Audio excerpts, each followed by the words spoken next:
මම මුස්ලිම් නියෝජනයක් විදිහට ගත්තොත් උත්තර නැගෙනහිර දකුණ බස්නාහිර කියලා වෙන් කළ ජාතිය අවසන දේශපාලන ව්‍යාපාරයක් දියත් කරගෙන ගියාන කලින් ආණ්ඩුවල. හැබැයි මේ ආණ්ඩුවට ඔයාලට එහෙම දෙයක් දක්වන්න පුළුවන්ද?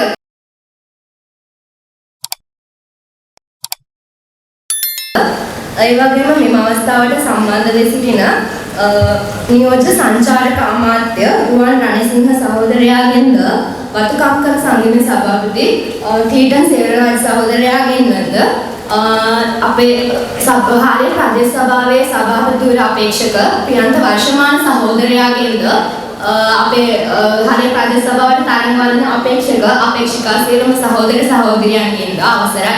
ඒ විතරක් නෙවෙයි මෙතන ජහාලේ ජනතා රැළිය විජයග්‍රහණ ජනතා රැළියක් කිරීමට අපිට සහාය දීමට මෙතන පැමිණ සිටින ඔබ සියලු දෙනාගෙන්ම අවසරයි. 2025 පළාත් පාලන මැතිවරණයේ තරුණ කාන්තා අපේක්ෂිකාවක් විදිහට මම මෙතන තරඟ වදිනවා. අපේ ප්‍රාදේශ සභාව තේමා වෙලා තියෙන්නේ ජයනේතයි ගම අපිටයි යන තේමාව. ඒ ජයනේතයි ගම අපිටයි යන තේමාව ඒ තේමාවම අපිට තේරෙනවා ඒක විජයග්‍රහණී තේමාවක් කියලා. අපි කොහොමද මේ 10 ප්‍රදේශ සභා මාලිමාවෙන් පුරවනවා. ඒ තරම් නෙවෙයි ඔයාලා අපේ හාලිය ප්‍රාදේශ සභාවට ඡන්දය දීමේ කිසිම අපපසුතැවිල්ලක් වීමට අවශ්‍ය වෙන්නේ නැහැ. මොකද අපේ ඔයාලා දෙන හැම ඡන්දයකින්ම අපේ ජාතික ජනබලවේගයෙන් ඔයාලට කිසියම් වැඩපිළිවෙලක් දෙයක් කරනවා. ඒ පසුතැවීමක් වෙන්න ඕනේ නැහැ මේ ජාතික ජනබලවේගයට ඡන්දය ලබා ගැනීම ගැන. ඔයාලා ඒ ගැන සැකයක් තියාගන්නත් ඕනේ.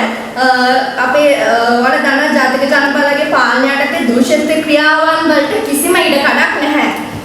කියලා මීට පෙර ආණ්ඩුව වලින් අපේ ගමේ වැඩ කටයුතු ගත්තොත් පාරවල් ගත්තොත් නැත්නම් මොනෑම වැඩ කටයුතු ගත්තොත් 100%ක් ඒවා සාර්ථක කරලා සිද්ධ වෙලා තිබුණේ නැහැ. හැබැයි අපේ ජාතික ජනබලවේගයේ ආණ්ඩුව යටතේ ඒ 100%ක් ඒ වැඩ පිළිවෙල සාර්ථක කරනවා කියලා පොරොන්දු වෙනවා. වගේම අපේ මේ ආණ්ඩුව යටතේ ප්‍රාදේශ සභාවට විශාල වශයෙන්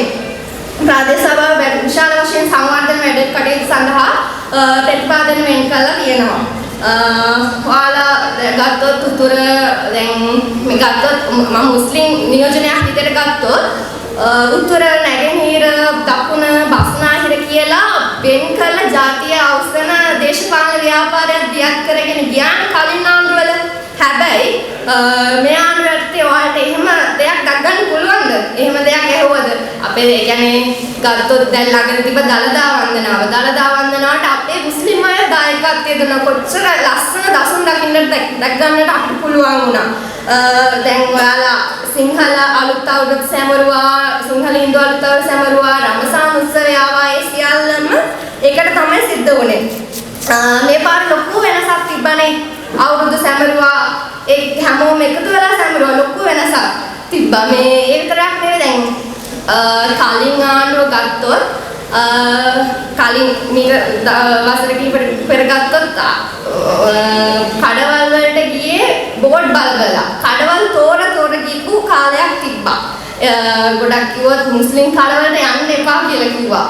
මේ මුස්ලිම් කඩවලට යන්න එපා, බඩ ගන්න එපා කියලා ඒ දේශපාලඥයෝ එයාලගේ ජයග්‍රහණය වෙනුවෙන් ජාතියවාදය කියන එක ඉලක්කයක් වටපත් මාත් ගොඩාක් තැන්වල අපහසුතාවයටපත් වෙලා තියෙනවා. මේ ඒ පාස්තු විහාරය ගත්තොත් ඒ වගේ දේවල් ගත්තොත් ජාතියක් විදිහට ભેද කිල් කරලා තමයි මේ එයාලා පාලනය ගෙන ගියේ. හැබැයි මේ ජාතික ජනබලවේගය වටා හැම ජාතියක්ම එකට එකතු වෙලා කටයුතු කරලා තියෙනවා.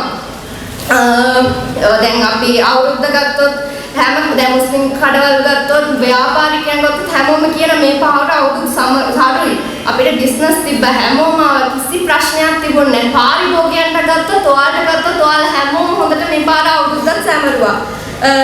ඒ කියන්නේ මේ පාලනයට සිංහල ભેද මුස්ලිම් සමාජයක් නේ. අපි හැමෝම කවුද ශ්‍රී ලාංකිකයෝ. ભેදයක් කියලා නම් හිතන්න එපා. එහෙම තැනකට ගේන්නත් එපා කියලා ඔයාලගේ මම ඉල්ලා සිටිනවා. වගේම අපේ ජාතික ජනතාවල වේගයේ හොඳ කණ්ඩායමක් තියෙනවා අපේ ප්‍රියන්ත වර්ෂමාන සහෝදරයා යටතේ හොඳ නායකත්වයක් යටතේ අධ්‍යක්ෂින් බහුල නායකත්වයක් යටතේ හොඳ කණ්ඩායමක් අපිට ඉවස්සේ ඉන්නවා ඒ එයාලා හැමෝම ඔයාලගේ පාලනය ඔයාලගේ ඡන්දයෙන් ඒ රාජ්‍ය සභාවේ පුරවන්න කියලා මම ඉල්ලා සිටිනවා වගේම මේ ජයග්‍රහණය විජයග්‍රහණයකින් කෙලවර කරන්න කියලා ඔයාලා ඉල්ලා සිටිනවා මම ඉහෙන වෙනවා ස්තුතියි බෙහෙවින්ම ස්තුතියි සේකා සම්සුදීන් සහෝදරියට ජාතික ජනබලවේගයේ ආණ්ඩුව යනු විශේෂයෙන්ම ජාතික සමගිය සංකේතයක් බවට පත් වී හමාරයි වාදනීය මව්වරණි පියවරණි සහෝදරිය මීළඟට මා මෙම හාලියල ජයග්‍රාහී ජනතා රැලි ආමන්ත්‍රණය කිරීම සඳහා ආරාධනා කරන්නේ